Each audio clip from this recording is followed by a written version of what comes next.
Welcome to All Honor. I am Caden, and today I am joined by Lyric as we talk about the season two finale for Loki, basically the series finale. And then I think we're going to talk a little bit about the season as a whole, not just the finale. Yep. And I'm super excited about this. Lyric, how are you? I'm good. It's cool, fun to talk about something not wrestling related for once. Yes. So that's cool.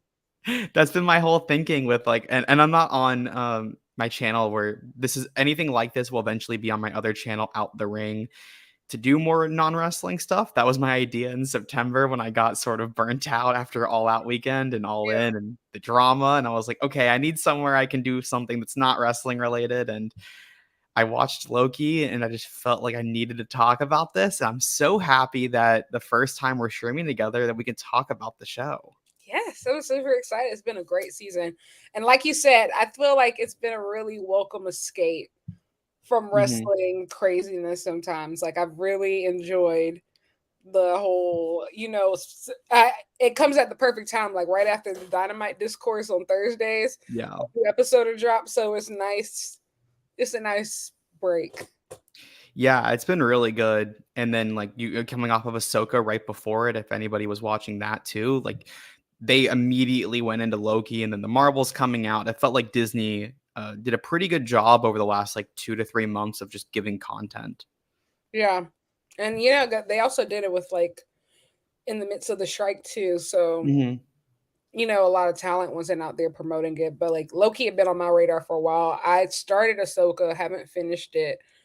Um, and the Marvels, I was supposed to go see that today, but I'm gonna see it this week.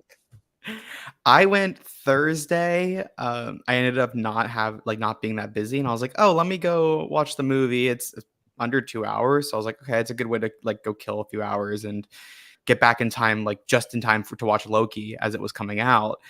And I had a really good time with it. I don't have like um, a lot of thoughts. It was just like it was a fun movie. Mhm. That was my overall feeling. Fun. Yeah, I like all the characters for the most part. I really like Monica Rambeau from Mhm. WandaVision. I liked Miss Marvel. Captain Marvel isn't my favorite, but like I don't hate her or anything. And so Mhm. like I always do want to support specifically the women-led movies in the MCU because there's not too many. And also like I think like the whole concept is fun. So I'm really excited to see it. So I think that the trailer will look pretty awesome. Mhm. Yeah, it was interesting coming off of that movie that's very like bright, I don't know if bright's the word, but like very heartfelt and fun and just laughing a lot and smiling. And then you go into the Loki finale that is the complete I opposite. like that. Very yeah, it's such a like I haven't been able to find the words to describe how this finale was.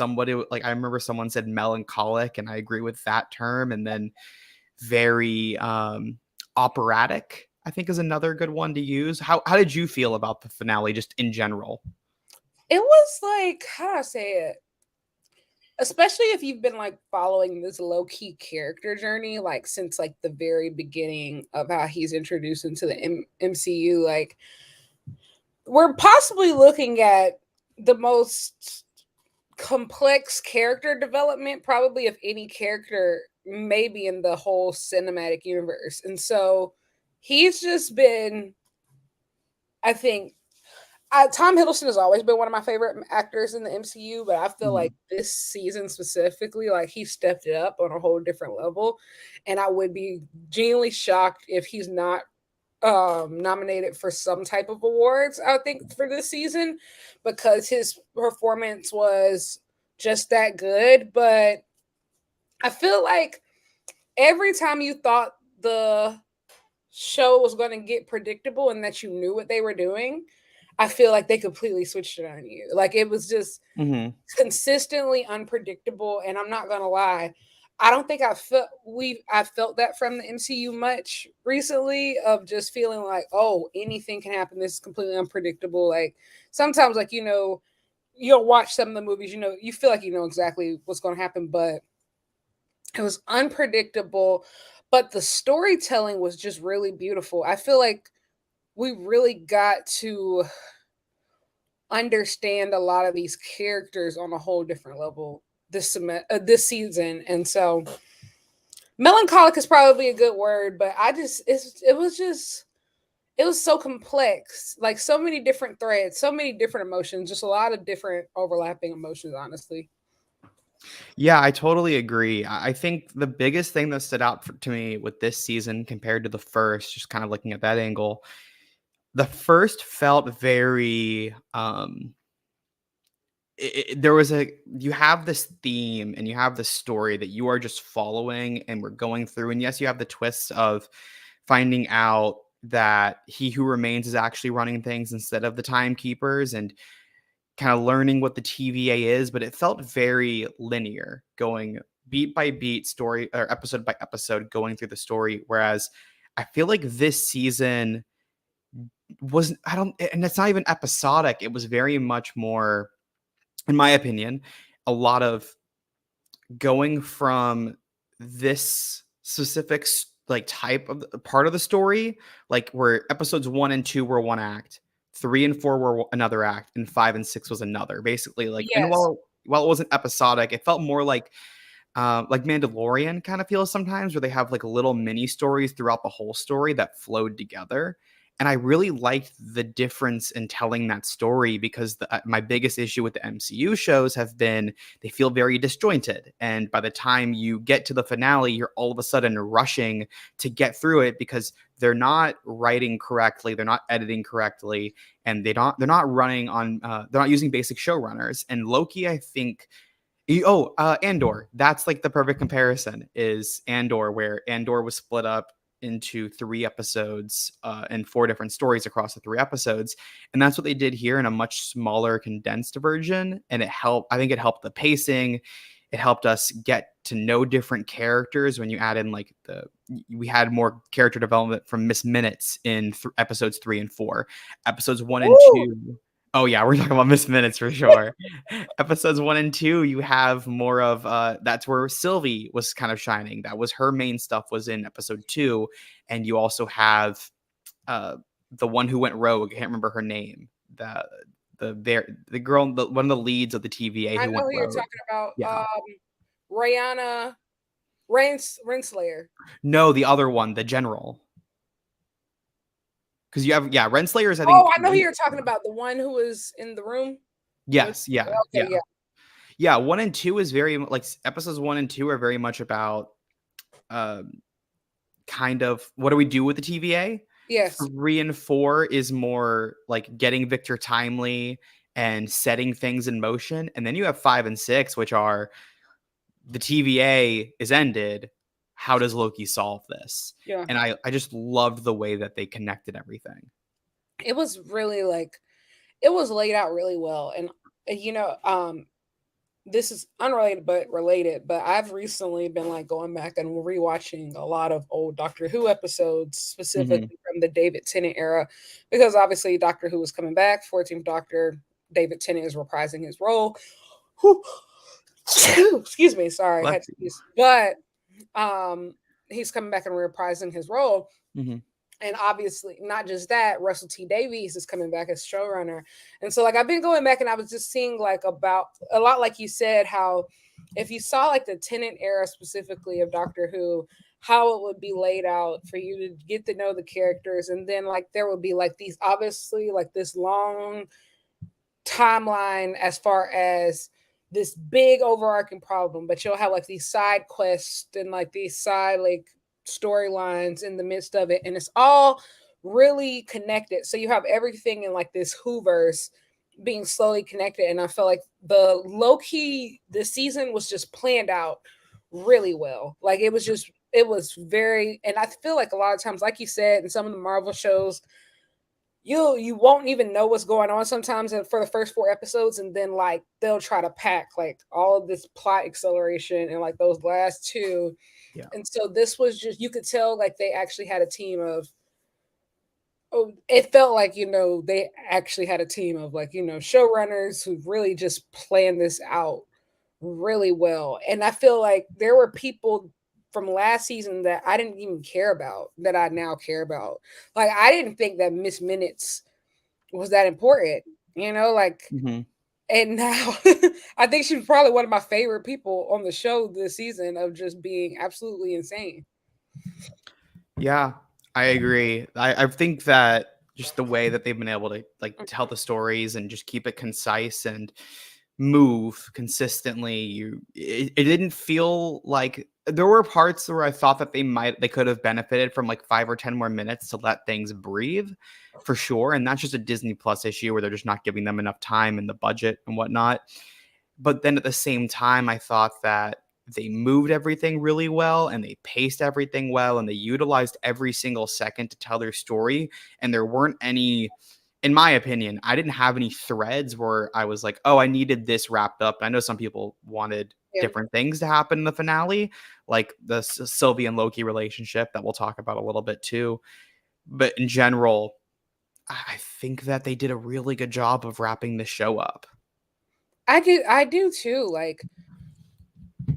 Like I said, every time I thought that I had it figured out and I knew exactly what they were going to do, I ended up getting, proven wrong of just, and I Hmm. think even it was really cool to see them, like, I feel like that was a part of the plot too, of constantly you see Loki trying all these different things, because he think, okay, this is gonna work. So like maybe if we work on like the machine is the problem, or maybe you're not going fast enough, and like, so it's all the things that we're thinking of, just like, okay, maybe do this differently, do this differently, do this differently, and then it'll work. And you think you have everything figured out, and you literally go through all the possible solutions, but the only solution is for somebody who used to be the most selfish person in the MCU is now has to be selfless for everybody. Hmm. It's like just beautiful storytelling, and like I remember, like, even in those first couple episodes, I'm not gonna lie, I used to get really hung up on, well, this is all Sylvie's fault, and I still do think that somewhat, but I think the season finale really wrapped it up to like it's bigger than like any one person, or they did a really good job, I think, as far as keeping the main thing the main thing. Hmm. So let's start going through the finale a little bit more in depth. We have so at the end of episode 5, Loki figured out how to control his time slipping, and he figures out that he needs to go back and try to get them to fix that multiplier. And I was immediately just like gasping that this man spent centuries learning from BD or Obi, or yeah, Obi.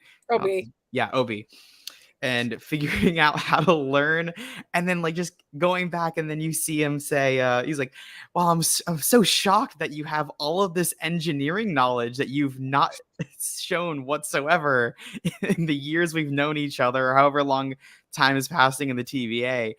I liked that sequence of like you see all the different scenarios that he's going through and trying to fix. And there's a bunch that we definitely did not see since it was centuries. But the fact that we got to kind of see that in sort of like the first time that I think the MCU's used that sort of Groundhog Day type of storytelling. And it wasn't Groundhog Day specifically, it's a variation of it. But I thought it was very unique to see it in this specific circumstance and just fun. It was funny. It was super funny, and I think also like him constantly going through the scenarios and like rushing everybody along, like, oh, Mhm. you know what you're gonna say. This, like, it was like really cool because, like I said, like we've seen him start out in the TVA not knowing anything, and so like now he's like this expert telling everybody what to do. It was a really cool like full circle moment. And like you said, it was really funny stuff. Like, why are you spending like centuries learning this? And then you find out that was all for, then you figure it out that like that was all for nothing. Mhm.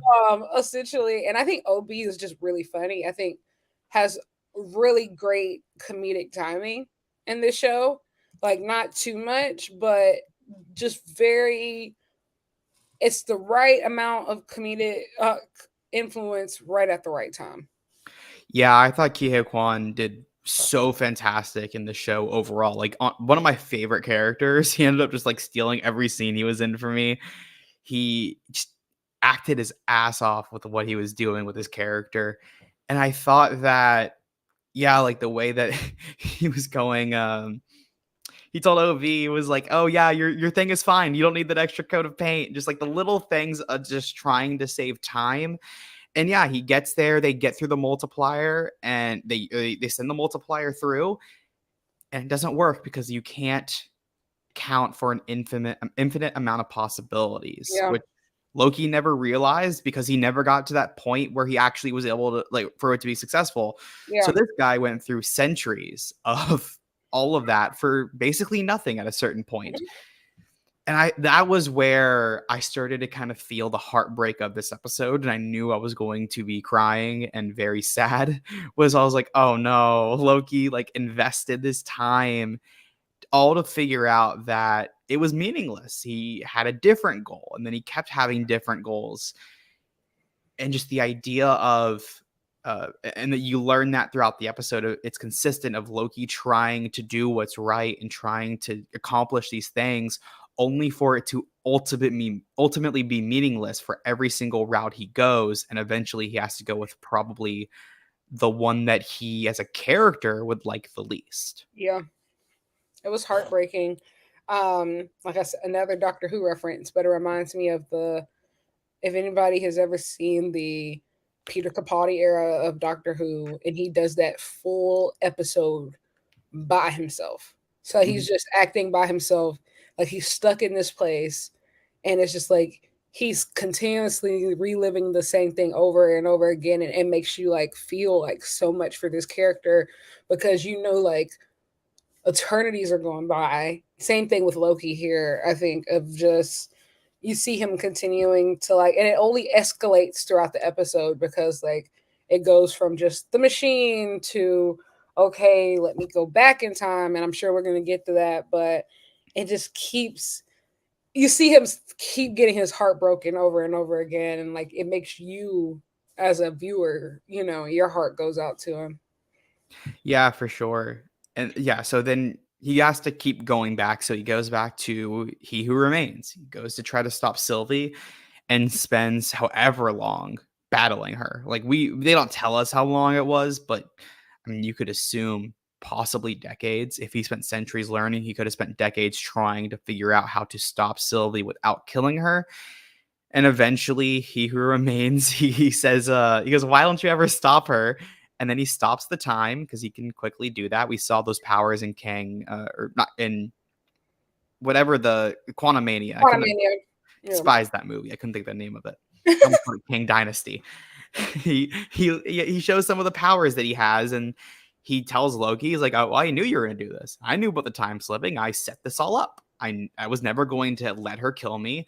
My whole plan was for her to kill me in this timeline." And then you kind of like connect the dots of, okay, so that's why he told Renslayer and Miss Minutes to go give the handbook to Victor Timely, because he knew Loki was going to get to Victor Timely, and he knew Victor Timely was going to get the multiplier through the loom, and that was going to send Loki through the time slipping and get Loki right back to where he wanted him.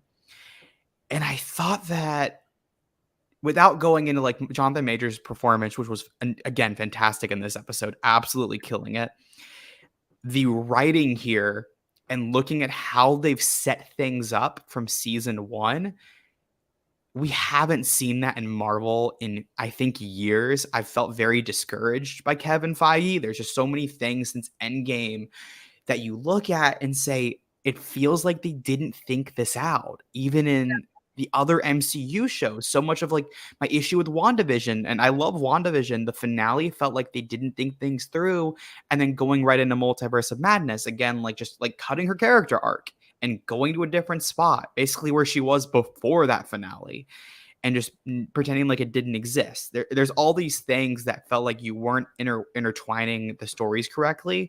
And then you see here where like they clearly had an overall vision for where they wanted to end. And the way they connected back was just mind boggling. Yeah, I think so too. Like even like the part where He Who Remains, he's like, how long have you been at this? And then Mhm. like you find out like, oh wow, like they actually really thought this through of just, and then like, I love how like it was what I do feel like is in season one, they over focus sometimes on the Sylvie Loki relationship for me. But Mhm. I feel like this season it was done so like subtly, but so the way it was done was so well to where it still came across super important without saying explicitly. Like him not being able to kill her, I think spoke volumes. Mhm. Even like literally he had an impossible choice, and so they really just hit on the relationships between all these people so well too, of just like even like the way that he kind of assembles his own quote unquote Avengers team of like all these people that he used to hate or used to hate him, and now they're the only people he can trust, and so having to go all the way around the universe to find them, it's it was just also masterfully done. Mhm. Like, I really would love to see this type of storytelling going forward, like, as we go deeper into the MCU. Like, it was just really well done, and I feel like they closed a lot of loops, and I think that's one thing that the MCU has been lacking, like, so a lot of loops don't get closed sometimes, like, we just kinda, like, abandon things, move on to the next thing sometimes, but it was really cool to see them, like, really wrap up all of these loose threads. Yeah, I forgot, like, going to the Loki and, Sylvie story, I think it was Michael Waldron, that producer, 'cause there was one producer who did leave at a certain point, 'cause, like, it's Marvel, you have a multiple and it's the shows, like, that's just what they've been doing, and I don't love it, but that's what they've been kinda going with. I think it was him who might have left to focus on some other things. I could be wrong and it was somebody else. I probably am wrong. But I remember people on Twitter on Friday saying that their theory on it is that one of the writer who did leave, he was probably the one, he or she was probably the one pushing for the relationship. And then you just kind of see in season two, even after like episode one and two, they did a lot with it. And then around episode three, half of three, it's really like the second half of the season where they kind of start dropping it. And I told my friend yesterday, we were talking about like people who are like very upset at the finale for not having Loki and Sylvie end up together. And my response was good. Like, I'm okay with it. I did not need that relationship. It felt very, it made me feel very uncomfortable just because they are the same person. And it feels a little weird. It didn't even feel uncomfortable for me for that reason. It was just like, how do I say this? I don't like Sylvie. Like, I just don't. And I'm gonna be honest, like, I'm not gonna pretend like I think that she was supposed to be built as this super feminist character, but honestly, she's a selfish person who only thinks of herself. Of Hmm. just like, yes, Sylvie, I understand that you want free will and you want to work at McDonald's, but literally, we're talking about an infinite amount of timelines are being released because you couldn't control yourself one time. Like, I know you're angry. I know you're upset. I get it. Like, don't get me wrong, every woman in the history of the world has been upset. Um, but she just felt very like this hollow girl boss character. Like, Hmm. I didn't really see any redeeming qualities. We literally just see Loki having to grow up and be the adults to fix her mess. She never apologized for it. She never felt any remorse for it. Even after like timelines, we're watching them disappear. We're literally watching them disappear. We're watching people disappear. Like the people had already started to disintegrate right in front of them, and he stopped time, and she still wasn't sorry. Hmm. It's like, well, but free will. There's nobody here to practice the free will, Sylvie. People are literally vanishing out of thin air, and so I don't know. I have never been happier actually that that relationship didn't pan out. No, I'm not a fan. I'm not a fan. No. Yeah, it just was not, it wasn't my thing. And I liked what they did in the season, and you could have had like maybe a little bit more of interaction in that second half just to close out things a little better. But I like the overall thing of they just didn't have the goals that lined up. He wanted to he felt this like the glorious purpose. In the name of the episode, for name of the first episode, name of the finale, fantastic. He felt this glorious purpose that he had to save the TVA, and she wanted to destroy it. And whether and she says it in their I think their last scene together of if you don't kill him, if you don't kill he who remains, then you're still inherently getting rid of the free will. And is that happened? I feel like and now I feel like I'm saying that I'm making up this conversation that they had in the time slipping. I'm trying to think. Did she say that? And I know exactly what you're saying because she was just like, free will is never going to go away if you don't, even if you. I think that was even if you kill me. Maybe if she said that because she was just like, even if you kill, I forgot who she said, but they're still not going to have free will. Like even she was still trying to Yeah. justify like him not killing her because that's not going to fix anything. Like actually, it's going to fix everything. Yeah, she was saying like even if there is one timeline, there still is no free will. And he goes, what's Oh the yeah, point the of sacred timeline. Yeah. yeah, he says, what's the point of free will if everybody's dead? If you don't have a universe. And yeah, I get it. I think that um and we're going to talk about like what he eventually decides, which we're going to see. And yeah, so we have the scene with He Who Remains, and I thought that this was a very good dialogue. I liked him. I liked He Who Remains doing like mocking Victor Timely a little bit and doing the Mhm. impressions, and then kind of throwing it back at Loki. And then he says, "Well, it seems like there's a lot for you to take in here, so why don't you do this a few thousand more times?" And then Loki shows that no, he did master the time slipping, very likely that he's probably had that talk with He Who Remains at least 100 times, I think, and in order to master how to stop somebody. And he basically is told that the temporal loom is not really a loom. It's just a failsafe to protect the sacred timeline in whatever means possible. The TVA is just collateral damage. Doesn't matter. You can very quickly build it back up again. And there's two options for Loki. He either lets He Who Remains live and keep the sacred timeline, or lets Sylvie kill her, and he basically has to just destroy the temporal loom and let all of the Kangs come for the world. Let them all let them all escape. The ones that we all saw in the dome and Quantum Mania, getting rallying up like a bunch of people in the student section in the Yeah. swamp. And that's what he eventually decides. Like that's like the last scene, and we talked a little bit about like the scene where he goes back to Sylvie and talks about and pauses time and takes them out of time, and they talk for a little bit before he makes the decision, and he has to go and destroy the loom and just let all of the branches go, and they all just are flowing through all of time and space. This was and like yeah, we'll talk about like we have like the final like 10 minutes where or final, like 15 minutes, but the scene with He Who Remains was very good to set up where they were going to end in this conflict that he had, and then going to where he made the decision to just blow it all up and take control.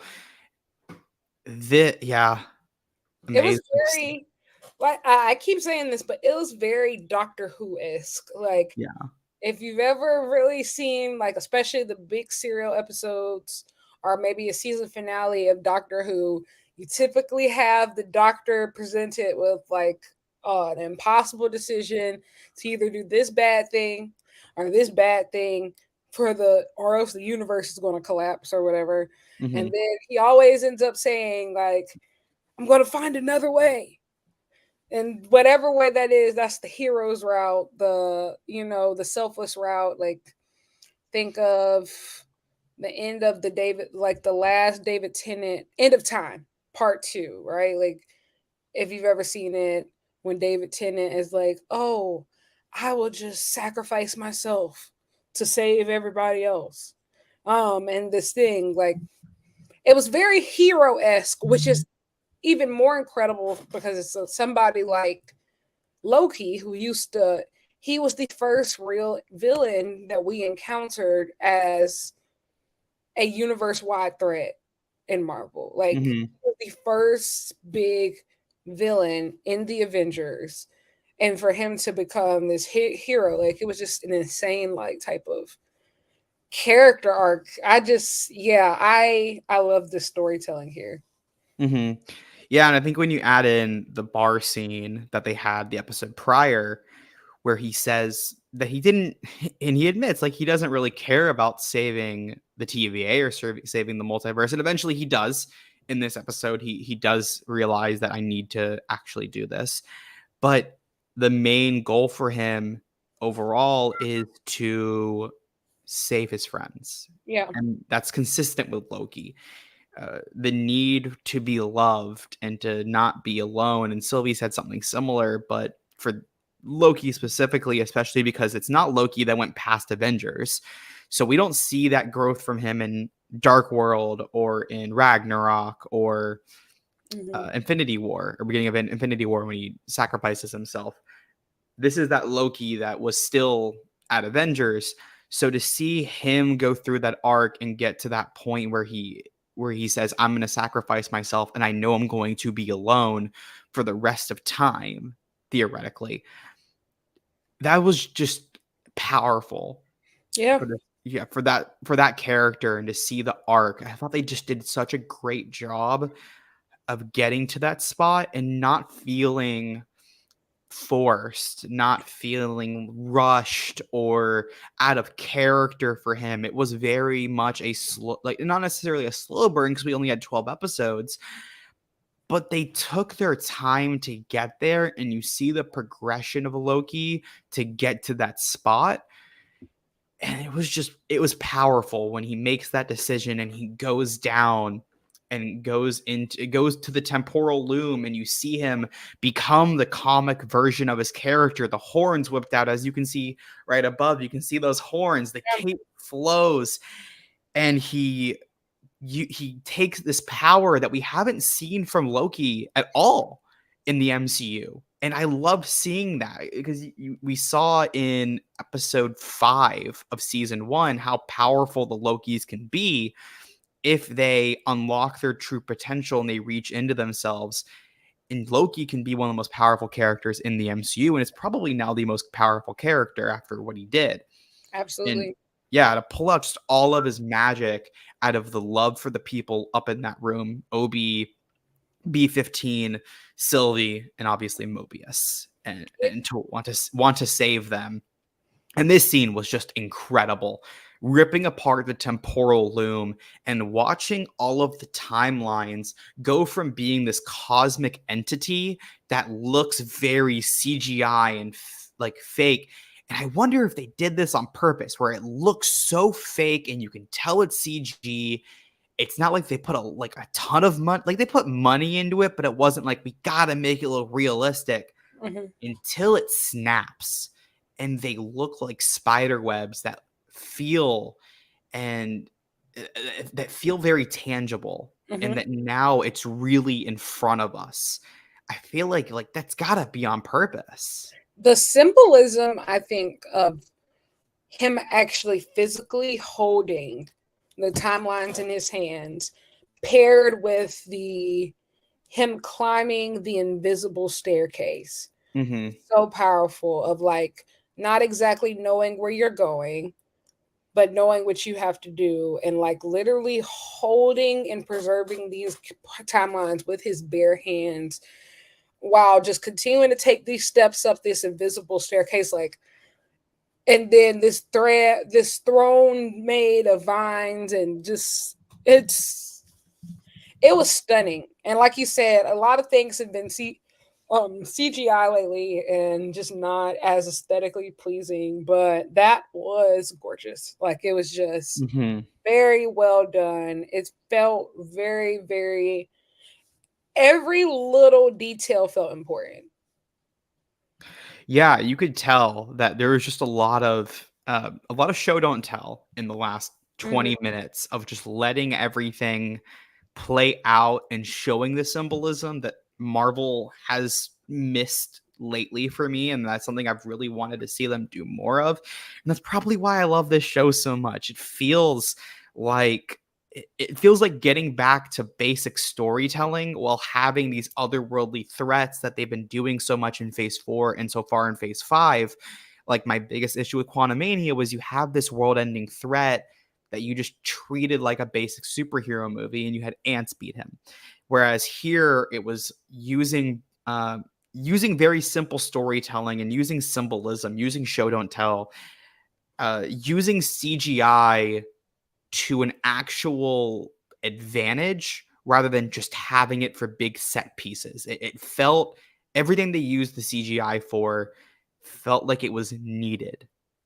And I think it's also like having real consequences. I feel like a lot of times, like in superhero, especially with the multiverse, like nothing stays dead for long, nothing stays down for long. Like you can really resurrect anything at any time, which is great in a lot of ways. But I do think like the creativity of solutions is just kind of like, oh, we beat an enemy, everybody just goes on with their regular life. But having like real consequences, real creative consequences of like, yeah, like nobody technically died or anything like that, but you know, you are stuck at the end of time. Somebody is going to have to hold all these timelines. Like that's a very real creative consequence that you know people might not think of, but it makes sense. Like that's a that's a superhero level threat for a god, which Loki is. Like, you know, it Mhm. makes sense. We're not just skipping over these things and like, oh well, like everything's solved. Everybody go back to like their normal lives. Like, you know, somebody has to pay for the, you know, for what happens. And I feel like we're bringing back real consequences because it's hard to do in the multiverse, especially when there's so many different versions of everybody. It feels like you can get a redo, but this was very realistic. Mhm.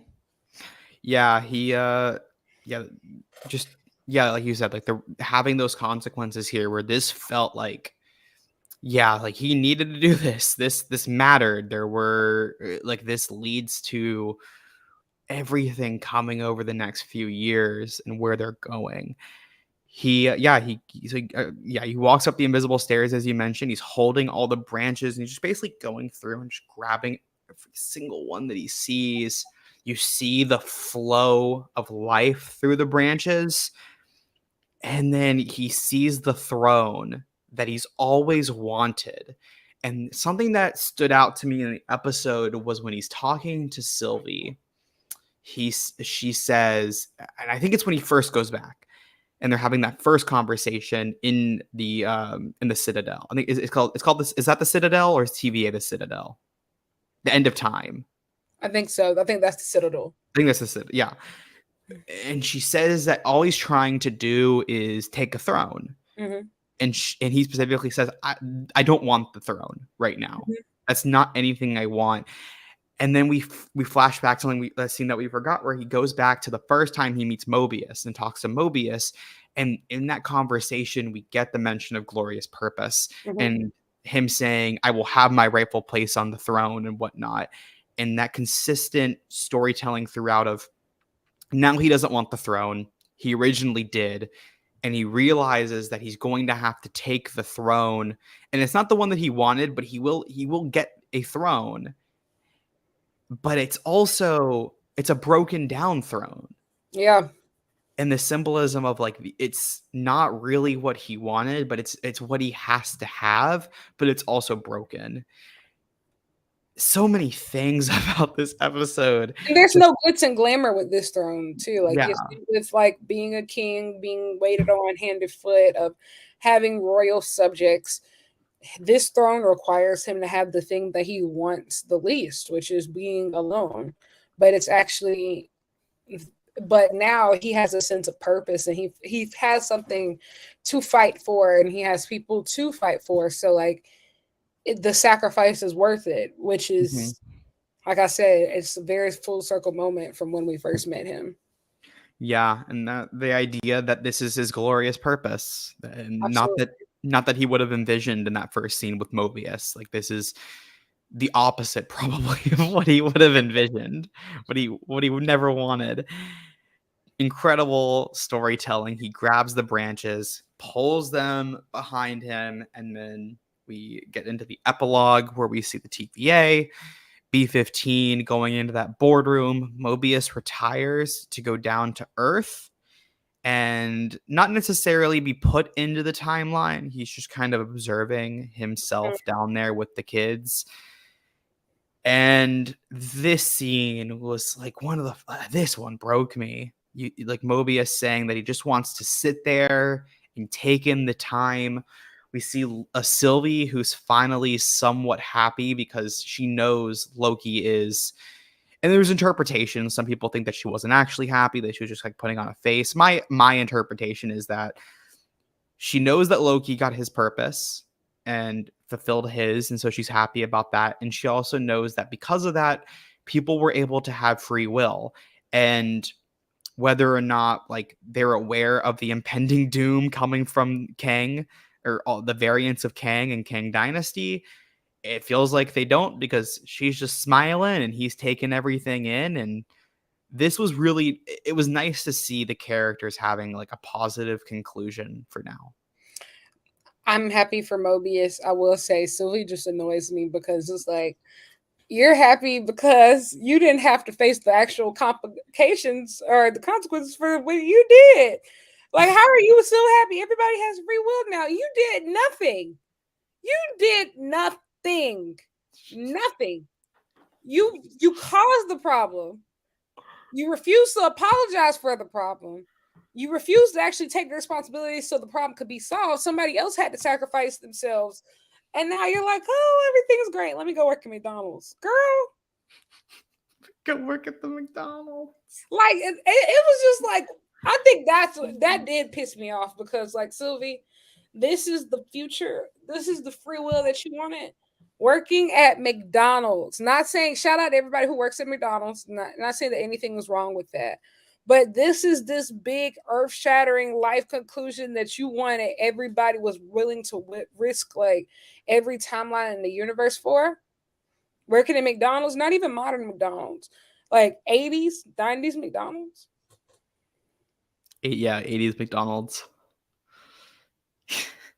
I like the idea that she at least gets to live and go through like all the characters getting to kind of choose what they want to do. And yeah, I like, agree.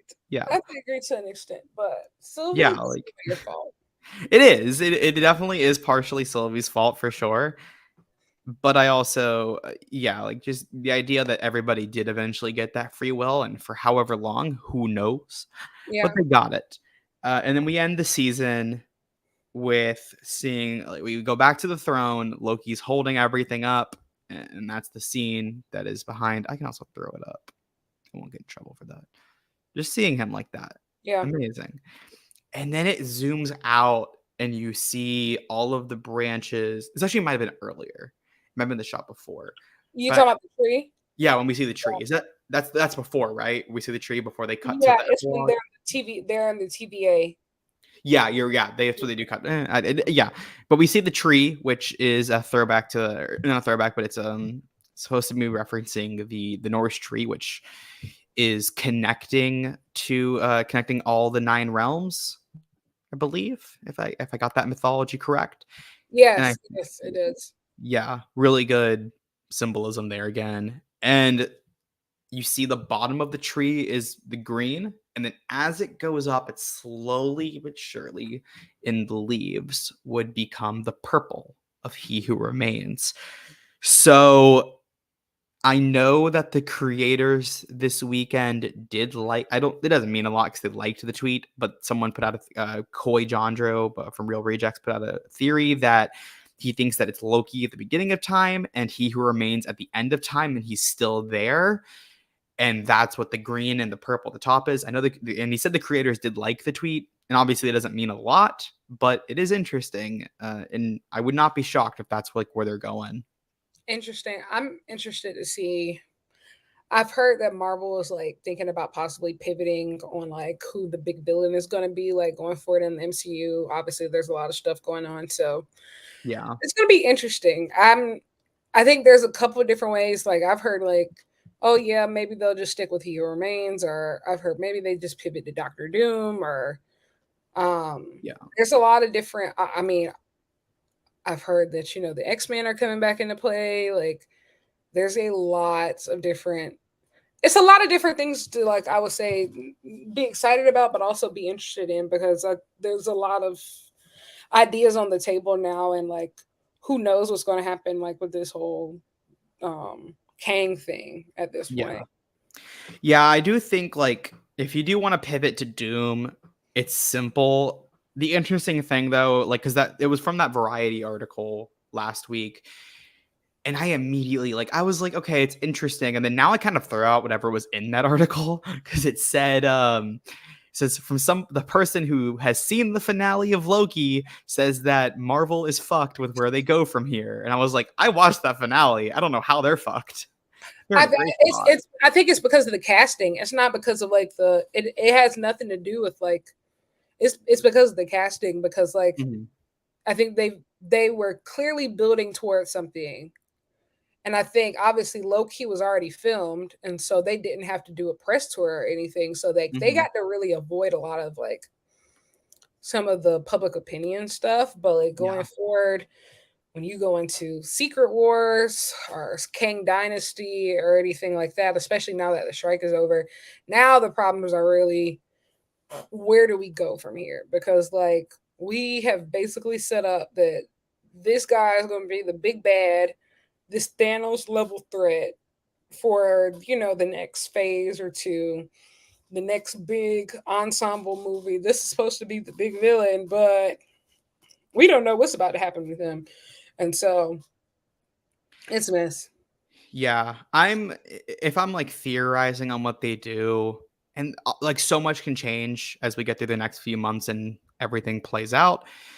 It does feel like they're just gonna stay course. Deadpool 3, the supposed, like, story of it, where they're gonna go through the timelines and get people to fight Kang, and then you have Kang Dynasty, I think 2025, and Mhm. then it's 26 for Secret Wars, I think, unless they change it to 27. I think, like, I do think the whole plan was to get to Doctor Doom for Secret Wars.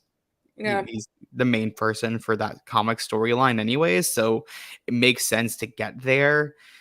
I am interested to see, like, okay, if you pivot, like, y'all gotta do it quick because that means you gotta reshoot all of Deadpool 3 and get a new story going. Yeah, they're gonna have to pivot quick, of just like there's a lot of moving parts, and like we're already starting to see like the MCU is starting to, how do I say it?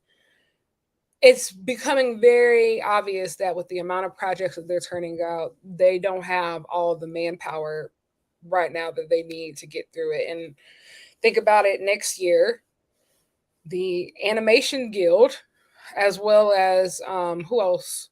Something else, not screenwriters, but it's one of like the major guilds and unions that deals Is with it like animation. producers? Yes, they're all contract negotiations next year, and if they don't like what they see, that's another strike. Like, that's two big strikes, and obviously Marvel lives off animation and like some people to like CGI, all that good stuff, and so Mhm.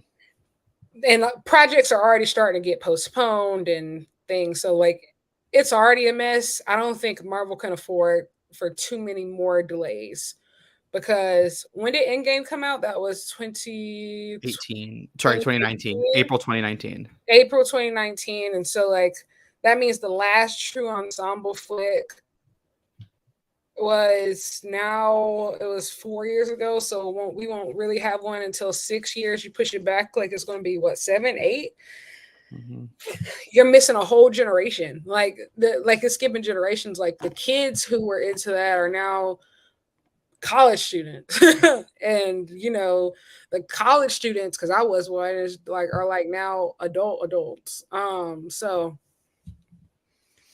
not saying that they're no longer interested, but it's hard to sustain that level of engagement, for that long. And so I don't know. They're gonna have to pivot soon, because there's also so many projects. There's just so much stuff. Like Blade is coming up. Not saying that Kang is like related to all of those, but he's supposed to be, if these are all like interconnected in some way. Yeah, I definitely think like it's right now the biggest thing is like getting everything under control, creating a map of what you want to do. Like if you're gonna ride with Kang, you got to go in, you got to ride with him. You have to pivot any project to go into that story because it feels like the last 2 years, and it's great crazy that they've only been doing this stuff in 2.5 years because they've missed a year of anything.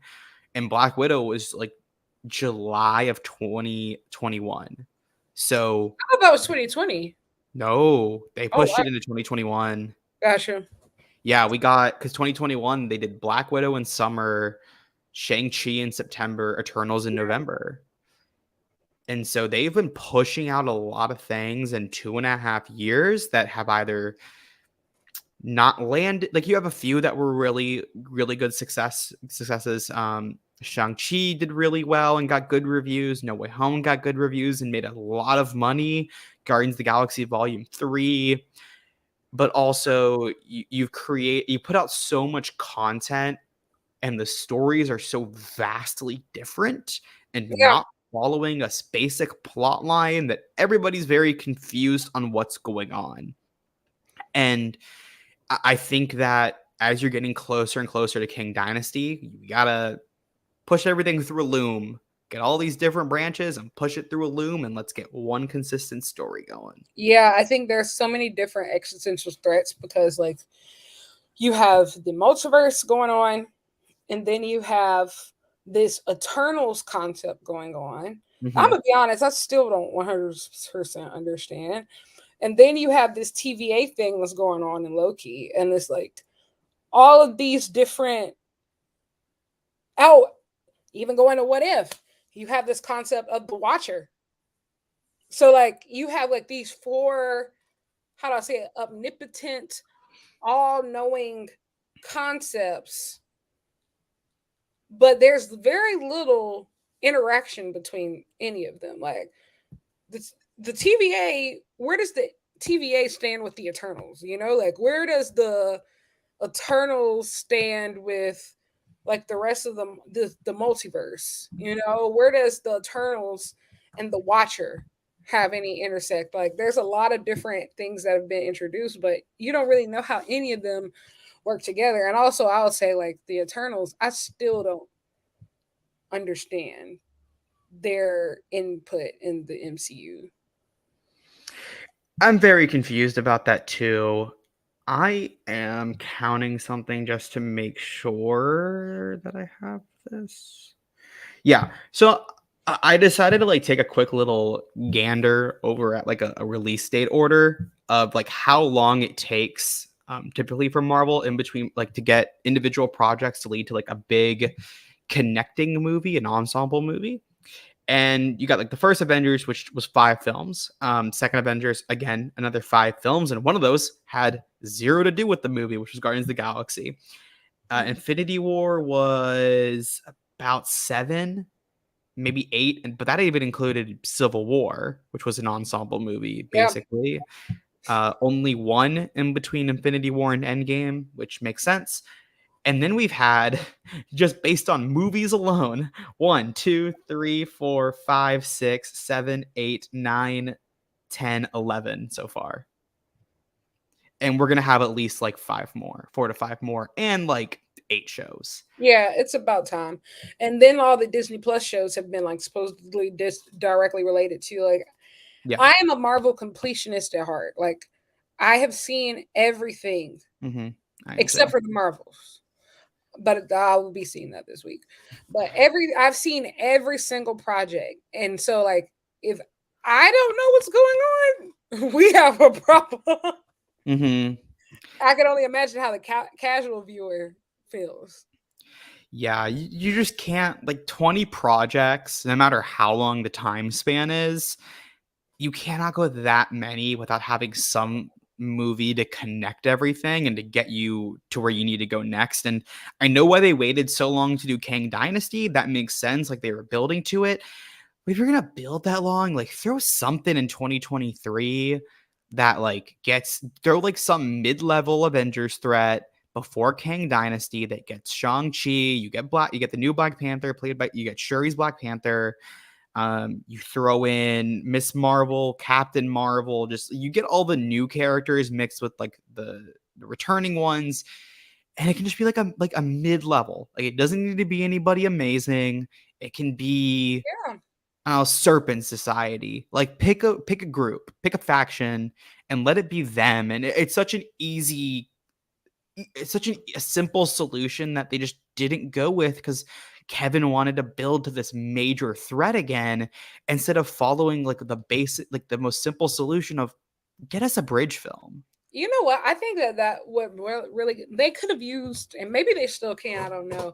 Maybe they can use the Thunderbolts film for that because, like, Mm-hmm. I feel like it's not going to be a it's not going to be a box office hit if it's just about these villains because most of these villains were developed on Disney Plus. Like, to be quite honest, like I'm not. It's probably not going to be a box office threat. However, but if you use that Thunderbolts film to be like this, this mid-level Avengers film almost for them to face these big villains, but they're not like, end of the world type existential crisis villains, like, the guy who came up in fake Captain America, those type of people. I feel like that would be a great film. Like that'd be a great film to kind of tie Mm-hmm. some of these Disney Plus people together with in the MCU. Like I think that'd be great. And then, you can use that to build towards like this bigger level threat. We also have to remember like the original Avengers film did not jump straight to Thanos. Like, like it was Yeah. Loki. Loki was, the big bad.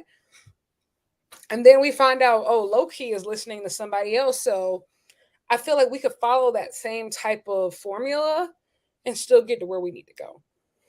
Yeah. There were so many options that it just felt like they took the wrong path or didn't, like, in my opinion, I don't think they had a path.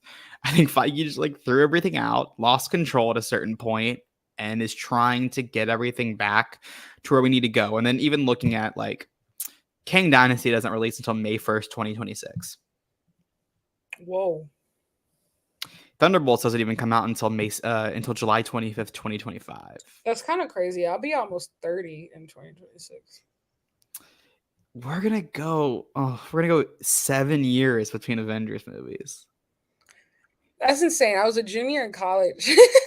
And then wow, I'm gonna be old. That's I'll go from being, that came out 2019. So I would have been ending my sophomore year in high school, and I will be like fully out of college, like yeah. a year and a half out of college when that comes out. Cause yeah, I'm 25 now, and so I'll be 28. Oh, Just oh my god. they gotta fix it. I was 21. I was 21 when Uh, when Endgame came out. oh, that I didn't even realize how long that is. That is obnoxious. That's insane.